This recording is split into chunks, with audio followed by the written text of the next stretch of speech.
Hello viewers, easy English চ্যানেলে প্রত্যেককে স্বাগত। দেখো, আজকে একটা নতুন টপিক নিয়ে হাজির হয়েছি।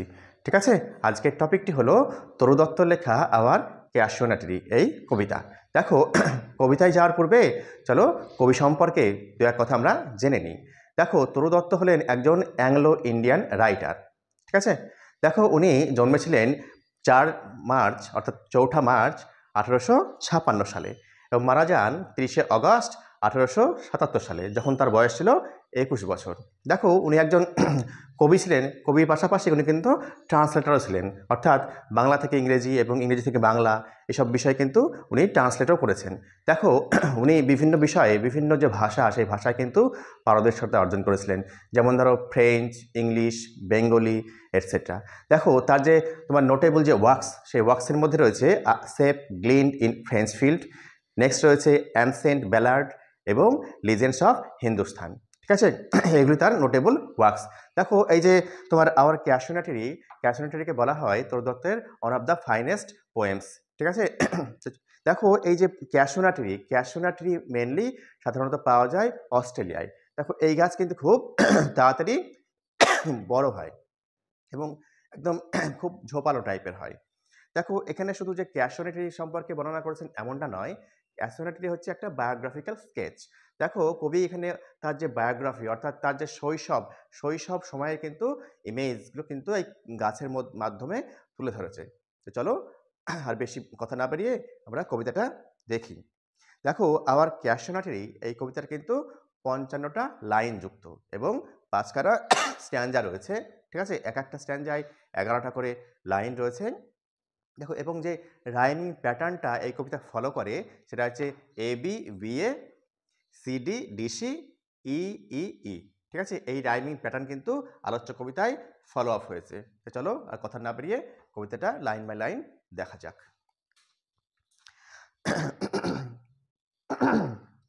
Like a huge Python. দেখো, বলছে পাইথন, সেট সাইজ কেমন? হিউজ, বিশাল একটা পাইথনের মতো, অর্থাৎ বিশাল একটা অজগর সাপের মতো। Winding round and round. দেখো, সাপ যেমন কুণ্ডলি পাকায় সেরকম বেঁকিয়ে বেঁকিয়ে পেঁচিয়ে পেঁচিয়ে দ্য রাগেড ট্রাঙ্ক।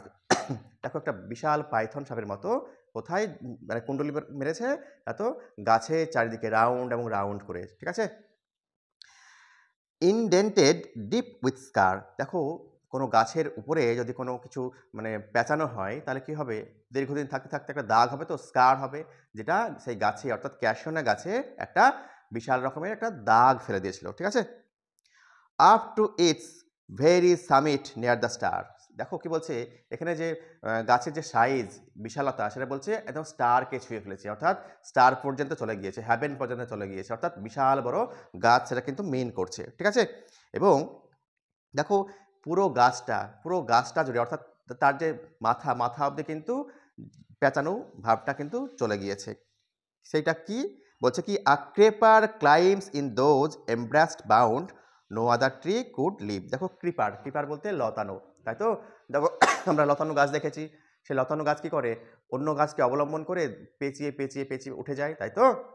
দেখো, আলোচ্য যে কবিতা সেখানে আমরা দেখতে পাচ্ছি ক্যাশিওনা ট্রিকে পুরো সামিট অবধি, একদম পুরো তোমার মাথা অবধি কিন্তু কোনো লতাতে জড়িয়ে ধরেছে। ঠিক আছে, এবং একটা বিশাল একটা দাগ ফেলে দিয়েছে। দেখো, বলছে no other tree could live. দেখো, যদি অন্য কোনো গাছ হতো তাহলে কিন্তু এই যে তোমার যে জড়ানো ভাবটা, পেঁচানো ভাবটা কিন্তু সহ্য করতে পারতো না, মরেই যেত। ঠিক আছে, কিন্তু ক্যাশোনা গাছ কিন্তু মরেনি। দেখো, বলছে but gallantly the giant wears the scarf and flowers are hung in crimson cluster all the boughs among. দেখো, বলছে জায়েন্ট ওয়ার্স। দেখো, জায়েন্ট বলা হচ্ছে এখানে ক্যাশোনা ট্রিকে। ঠিক আছে, দেখো, ক্যাশোনা ট্রি এই যে ক্রিপার লতানো যে গাছ, সেই গাছটাকে কিন্তু একটা স্কার্পের মতো ধারণ করেছে। ঠিক আছে, এবার দেখো কি বলছে, and flowers are hung in crimson cluster all the boughs among. দেখো, বলছে ফ্লাওয়ার্স ঝুলে রয়েছে, দেখো ইন ক্রিমসন কালার, অর্থাৎ ডার্ক রেড কালারের। দেখো, ডার্ক রেড কালারের যে ফুল সেটা কিন্তু গাছের প্রতিটা তোমার ব্রাঞ্চেস থেকে ঝুলে রয়েছে। ঠিক আছে, গোছায় গোছায়। দেখো, ক্লাস্টার্স বলা হয়েছে, ক্লাস্টার্স মানে কি? গোছা গোছা। দেখো, তাহলে প্রতিটা যে ব্রাঞ্চেস, সেই ব্রাঞ্চেস থেকে ডার্ক রেড কালারের যে ফুল সেটা কিন্তু ধরে রয়েছে, ঝুলছে। Whereon all day are gathered bird and bee. কি বলছে, যেখানে অর্থাৎ এই ক্যাশিউ ট্রিতে সব সময় অর্থাৎ কি বলছে অল ডে, কি বলা হয়েছে অল ডে আর গ্যাদার্ড, বলছে সমস্ত দিন ধরে গোটা দিন ধরে পাখি এবং মধুর মাছিকে কিন্তু সেখানে দেখা যায়। ঠিক আছে, ফুল থাকলেই মধুর মাছি যাবে, তাই না? দেখো নেক্সট বলছে and oft at night the garden overflows with one sweet song that seems to have no close. দেখো এবার দেখো বলছে নাইটে, অন্ধকারে, রাত্রিতে, ঠিক আছে, কি বলছে এটা তো ওভারফ্লো হচ্ছে, ওভারফ্লো মানে উপচুপচে পড়ছে, অর্থাৎ গান শোনা যাচ্ছে, সেই গানের কিন্তু কখনো অন্ত নেই, শেষ নেই। ঠিক আছে, রাত্রিতেও সেই ক্যাশোনা ট্রি থেকে, সেই ক্যাশোনা ট্রির যে বাগান, সেই বাগান থেকে কিন্তু গান বয়ে আসছে, ঠিক আছে, ভেসে আসছে। ওকে, দেখো কি বলছে sung darkling from our tree while men repose. দেখো মেন রিপোজ বলতে যখন মানুষজন ঘুমোয়, ঠিক আছে, তখনও কিন্তু সেই ক্যাশোনা গাছ থেকে কি শোনা যাচ্ছে, গান ভেসে আসছে, সঙ্গীতের ধোঁয়া ভেসে আসছে, যেটা কিন্তু মানুষ শুনতে পাচ্ছে না, তাই এই গাছ সম্পর্কে কিন্তু মানুষজন অবগত নয়। ওকে, when first my casement is wide open thrown at dawn. দেখো বলছে তরুদত্ত, অর্থাৎ পোয়েটেস তরুদত্ত বলছেন যখন আমি আমার জানালা সকালবেলায় ওপেন করি, খুলি, মাই আইজ ডিলাইটেড অন ইট রেস্ট, বলছি আমার যে হাসি খুশিময় যে চোখ, ঠিক আছে, বলছে আইজ ডিলাইটেড অন ইট রেস্ট, বলছে আমার যে হাসি খুশিময় যে চোখ সেটা কিন্তু ওই গাছের উপরে আটকে থাকে, মানে আটকে যায়, চোখ কিন্তু ফেরাতে পারে না। ঠিক আছে, সামটাইমস, কখনো কখনো, অ্যান্ড মোস্ট ইন উইন্টার, দেখো কখনো কখনো, বেশিরভাগ সময় হচ্ছে শীতকালে, অন ইটস ক্রেস্ট, দেখো গাছের সব থেকে উপরে, ঠিক আছে, a grey baboon sits statue like alone. কি বলছে গাছের সব থেকে উপরে দেখা যায় কি বসে থাকতে একটা গ্রে কালারের বানর জাতীয় প্রাণী। ব্যাবুন কথার অর্থ হচ্ছে বানর জাতীয় প্রাণী। ঠিক আছে, ওয়াচিং দ্য সানরাইজ, দেখো সেই বানরটাও গাছের উপরে বসে কি করছে না তো সানশাইনকে দেখছে, সূর্যোদয়কে উপভোগ করছে। হোয়াইল দেখো যখন এই যে ব্যাবুন সানশাইনকে উপভোগ করছে, দেখছে, ঠিক সেই মুহূর্তে while on the lower boughs, যখন কি না ওই নিচের যে শাখাগুলিতে, হিজ পিউনি অফ স্প্রিং, দেখো বলছে তার যে সন্তান সন্ততিরা অর্থাৎ বাচ্চারা, লিপ অ্যাবাউট অ্যান্ড প্লে, যখন যখন ব্যাবুন কি করছে সূর্যোদয় দেখছে, উপভোগ করছে, তখন তার বাচ্চারা গাছের যে নিচু শাখাতে লাফালাফি করছে এবং খেলা করছে। অ্যান্ড ফার অ্যান্ড নেয়ার কোকিলাস হেল দ্য ডে, দেখো হেল বলতে ওয়েলকাম করা, বলছে ফার অ্যান্ড নেয়ার, দূরে এবং কাছে, অর্থাৎ সব জায়গাতেই কোকিল কিন্তু দিনকে কিন্তু ওয়েলকাম জানাচ্ছে। Okay, and to their pastures wend our sleepy cows, কি বলছে তা তো দেখো স্লিপি কাউজ, দেখো আমাদের যে গরুগুলি রয়েছে স্লিপি ঘুমন্ত অবস্থায় তাদের চরণভূমির দিকে যাচ্ছে। And the shadow on the broad tank cast by that hoar trees, দেখো বলছে শ্যাডো ছায়া, দেখো বলছে ছায়া পড়ছে, কোথায় পড়ছে না তো জলের ট্যাঙ্কে, ঠিক আছে, যেটা কিন্তু গাছের পাশেই রয়েছে। সো বিউটিফুল অ্যান্ড ভাস্ট, কি বলছে বলছে বিশাল এবার সুন্দর বলছে। দ্য অটার লিলি ইজ স্প্রিং, কি বলছে অটার লিলি ওখানে ফুটে রয়েছে, অটার লিলি প্রচুর পরিমাণে ফুটে রয়েছে, লাইক স্নো এন্ড মাস্ট, দেখো যেমন অটার লিলির কালার আমরা জানি কি সাদা কালারের হয়, প্রচুর পরিমাণে যদি গোছায় গোছায় ফুটে থাকে তাহলে মনে হবে যেন প্রচুর বরফ সেখানে জমায়েত হয়েছে। ঠিক আছে, বরফের মতো, প্রচুর বরফের মতো যেন ফুল অটার লিলি ওখানে ফুটে রয়েছে, কোথায় না তো ট্যাঙ্কের পাশে, গাছের যেখানে ছায়া পড়ছে সেখানে। Okay, but not because of its magnificence dear is the casuarina to my soul, কি বলছে দেখো এই যে ক্যাশুরিনা ট্রি এত সুন্দর হওয়ার জন্য কিন্তু আমার হৃদয়ের কিন্তু এত কাছে নেই। ঠিক আছে, ক্যাশুরিনা গাছ খুব সুন্দর, তার সত্ত্বেও আমার হৃদয়ের কাছে নেই। কাছে কেন আছে বলছে বিনিথ ইট, অর্থাৎ এই গাছের নিচে, বিনিথ কথার অর্থ হচ্ছে নিচে, ইট বলতে ক্যাশুরিনা ট্রিকে বোঝানো হয়েছে, বলছে ক্যাশুরিনা ট্রির যে নিচে উই হ্যাভ প্লেড, দেখো লেখিকা এবং তার যে কম্পেনিয়ান্স, উই বলতে কম্পেনিয়ান্স সিবলিংস, ঠিক আছে, ভাই বোন, এরা কিন্তু একসঙ্গে ওই ক্যাশুরিনা গাছের নিচে খেলতো, তার জন্য কিন্তু কি গাছটা কিন্তু তাদের কাছে অতি প্রিয়, অর্থাৎ সেই গাছের সঙ্গে তাদের যে শৈশবের যে স্মৃতি, সেই স্মৃতিটা কিন্তু জড়িয়ে রয়েছে, তাই না? নেক্সট বলছে দেখো, ও সুইট কম্পেনিয়ান্স, ও দেখো আগের লাইনটা দেখো, beneath it we have played দাও ইয়ার্স মে রোল। দেখো তোমার এর ছায়ার নিচে অর্থাৎ এর নিচে অর্থাৎ ক্যাশোনা গাছের নিচেই আমরা কিন্তু খেলতাম। আমরা বলতে এখানে লেখিকা এবং তার সঙ্গী সাথী কম্পেনিয়ান্স সিবলিংস ভাই বোন ইত্যাদিকে বোঝাচ্ছে, কিন্তু সেই সময় অতিক্রান্ত হয়ে গিয়েছে, অনেক সময় পার হয়ে গেছে, অর্থাৎ শৈশব পার হয়ে গেছে, সেই শৈশবের সেই সময় কিন্তু খেলা করতো সেটা বলছে। বলছে ও সুইট কম্পেনিয়ান্স, দেখো loved with love intense for your sakes কি বলছে না তো shall the tree be ever dear, কি বলছে না তো ও সুইট কম্পেনিয়ান্স, অর্থাৎ লেখিকা এখানে তার যে কম্পেনিয়ান্স সঙ্গী সাথীদেরকে মিন করছে, বলছে তোমাদেরকে আমি খুব ভালোবাসতাম, দেখো লাভড উইথ লাভ ইন্টেন্স, গভীরভাবে তোমাদেরকে ভালোবাসতাম, ঠিক আছে, এবং তোমাদের জন্য অর্থাৎ তোমাদেরকে যে এত গভীরভাবে ভালোবাসতাম তার জন্য ক্যাশোনা ট্রিও কিন্তু আমার খুব গভীরে থাকবে, হৃদয়ের খুব গভীরে থাকবে, প্রিয় থাকবে, ঠিক আছে, প্রিয় জিনিস হয়ে থাকবে। নেক্সট বলছে ব্লেন্ড উইথ ইউর ইমেজেস, দেখো ব্লেন্ড মিশে গেছে কিসের, তোমাদের যে images, it shall arise in memory till the hot tears blind me বা ব্লাইন্ড মাইন আইজ, কি বলছে যে তোমাদের যে স্মৃতি ইমেজ সেই ইমেজটা আমার মেমোরিতে উদ্ভাসিত হয়, অর্থাৎ তোমাদের যে স্মৃতি অর্থাৎ যখন লেখিকা তরু দত্ত এবং তার যে সঙ্গী সাথী কম্পেনিয়ন্স সিবলিংস এরা খেলা করতো সেই স্মৃতি লেখিকার মনে থাকবে কতদিন পর্যন্ত, যতদিন না পর্যন্ত তার চোখ অন্ধ হয়ে যায়, বন্ধ হয়ে যায় কি এত গরম অশ্রুতে। দেখো নেক্সট বলছে কি, what is that dirge like murmur that I hear like the sea breaking on a shingle beach, দেখো বলছে ডার্স লাইক মারমার, বলছে কি কান্নার যে শব্দ সেই শব্দটা কি, যেটা তোমার সমুদ্রের বিচে আসছে, দেখো সমুদ্রের বিচে সমুদ্রের যে জলের উচ্ছ্বাস ঢেউ সেটা কিন্তু আছড়ে আছড়ে পড়ছে এবং একটা সাউন্ড ক্রিয়েট করছে, যেন মনে হচ্ছে একটা কান্নার শব্দ, ঠিক আছে, সেই কান্নার শব্দ শুনতে পাচ্ছে।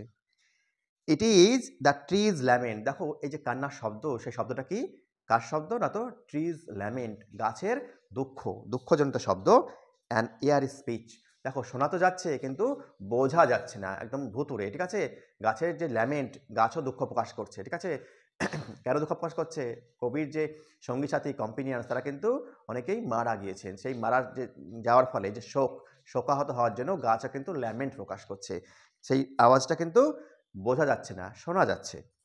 That haply to the unknown land may reach, দেখো এই যে গাছের যে ল্যামেন্ট সেটা পৌঁছে যাবে কোথায়, পৌঁছে যাবে আননোন ল্যান্ডে, অর্থাৎ মৃত্যুর পরে যে জগৎ রয়েছে সেই জগতে পৌঁছে যাবে। আননোন দেখো অপরিচিত, yet well known to the I of faith, দেখো আমাদের অনেকের কাছেই অপরিচিত অজানা, ঠিক আছে, কিন্তু যারা বিশ্বাস করে যে মৃত্যুর পরেও আফটার লাইফ বলে কিছু একটা রয়েছে তো তারা কিন্তু এটাকে খুব ভালোভাবে জানে। তো দেখো গাছের যে ল্যামেন্ট বা দুঃখ সেটা কিন্তু সেই জগতে পৌঁছে যাবে যেখানে কবির যে মৃত যে সঙ্গী সাথীরা রয়েছে সেখানে। Okay, I have heard that wail far away in distant lands by many a sheltered bay, দেখো শেল্টার্ড বে বলা হয়েছে, দেখো মেনি আ শেল্টার্ড বে, অর্থাৎ বলছে সমুদ্রের উপকূলে অনেকবার, ঠিক আছে, কবি এখানে অনেকবার শুনেছেন, কি শুনেছেন না তো ওয়েল আর্তনাদ, কান্নার যে শব্দ, ঠিক আছে, কান্নার যে শব্দ কবি তোমার সমুদ্র কিনারায় অনেকবার শুনেছেন। When slumbered in his cave the otter wreath and the waves gently kissed the classic shore, দেখো যখন সমুদ্রের কিনারায় গুহার পাশে যাওয়া হয় তখন দেখা যায় কি সমুদ্রের যে জলোচ্ছ্বাস সেটা কিন্তু আছড়ে পড়ে এবং কি একটা নয়েজের সৃষ্টি করে, সেইটা কিন্তু এখানে কিন্তু কবি এটা বলতে চাইছেন কি না তো সেই যে সঙ্গী সাথী তাদের সঙ্গে যে খেলাধুলার যে সময় সেই সময়টা কিন্তু এখানে মনে পড়ছে কবির, ঠিক আছে, সেইটাকে বোঝাতে চেয়েছেন। Of France or Italy beneath the moon, কি বলছে তোমার চাঁদের নিচে সূর্য, তোমার দেখো রাত্রের কথা বলা হয়েছে এখানে, রাত্রিতে চাঁদের নিচে যেমন সমুদ্র থাকে সেই সমুদ্র কোথাকার হতে পারে না তো ফ্রান্স কিংবা ইটালির হতে পারে। When earth lay tranced in a dreamless shone and every time the music rose, দেখো বলছে আর্থ কি বলেছে লে ট্রান্সেন্ট। দেখো পৃথিবী যেন ঘুমিয়ে রয়েছে, ঘুমিয়ে থাকলেও কিন্তু কোনো স্বপ্ন দেখছে না, ঠিক আছে। বলছে ড্রিমলেস শোন, ঘুমটা কেমন, ড্রিমলেস, কোনো ড্রিম নেই, ঠিক আছে। And every time the music rose, প্রতিবার শব্দ উঠছে, কিসের শব্দ, মিউজিকের শব্দ, ঠিক আছে, এটা গানের শব্দ শোনা যাচ্ছে।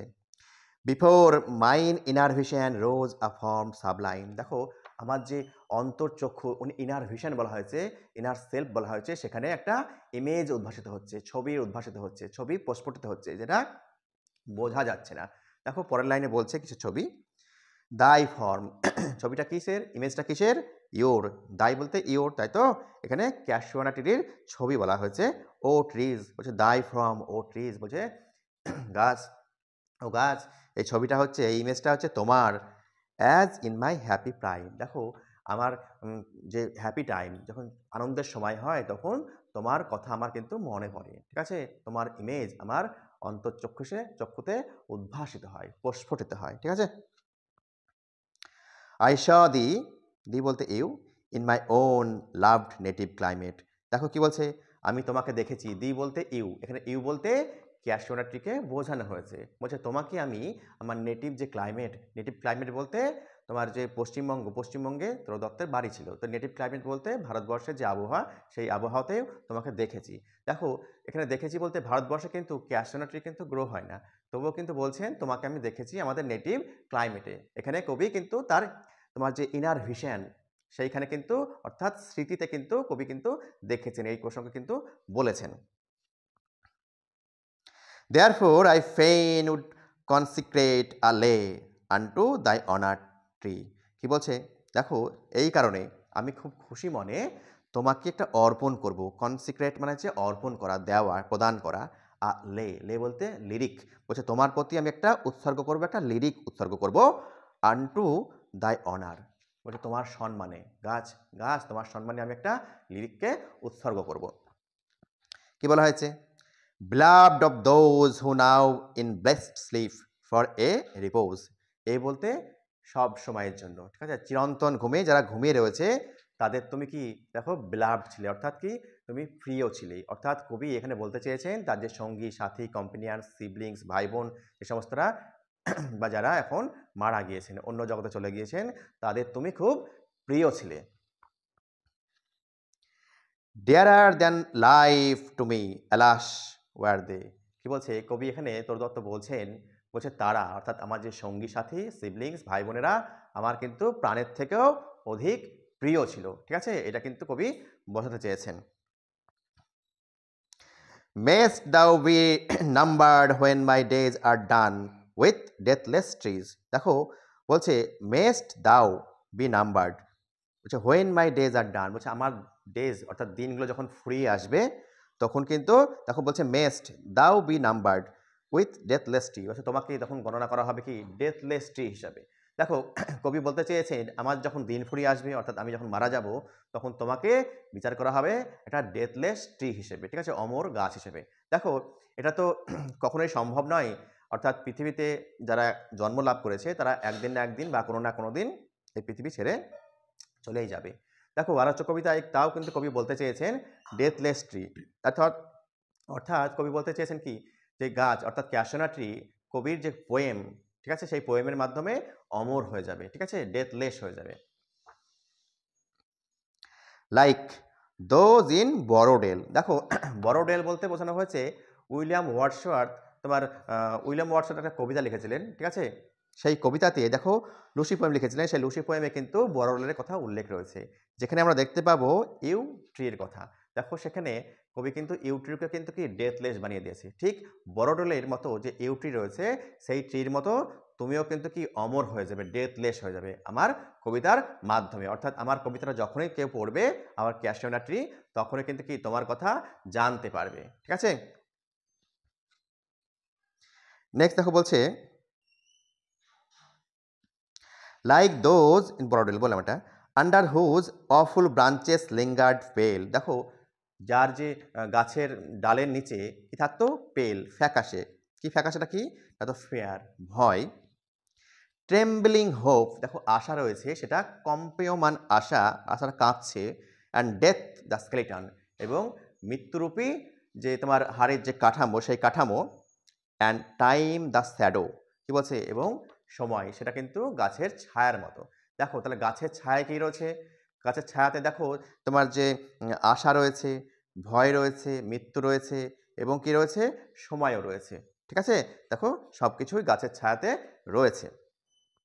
And the weak the verse that would thy beauty fain or fain rehearse কি বলছে? দেখো আমার এই যে কবিতা সেই কবিতা কিন্তু তোমার যে সৌন্দর্য অর্থাৎ গাছের যে সৌন্দর্য সেই সৌন্দর্য কিন্তু তুলে ধরতে কিন্তু ব্যর্থ। অর্থাৎ কেন? উইক, কবিতাটা উইক অর্থাৎ কবি কিন্তু এখানে সঠিকভাবে গাছের সৌন্দর্য, এখানে ক্যাশনারি ট্রি গাছের কথা বলা হয়েছে, সেই গাছের সৌন্দর্য কিন্তু তিনি তুলে ধরতে পারেননি, তাই জন্য কি বলছে? উইক। মে লাভ ডিফেন্ড দি বলছে ফ্রম অবলিভিয়ান্স কার্স। দেখো আমার যে ভালোবাসা সেই ভালোবাসা তোমাকে কিন্তু রক্ষা করবে। কি থেকে রক্ষা করবে? অবলিভিয়ান্স কার্স। কার্স কিসের কার্স? অবলিভিয়ান্স। দেখো মানুষ সব কিছু ভুলে যায়, ঠিক আছে?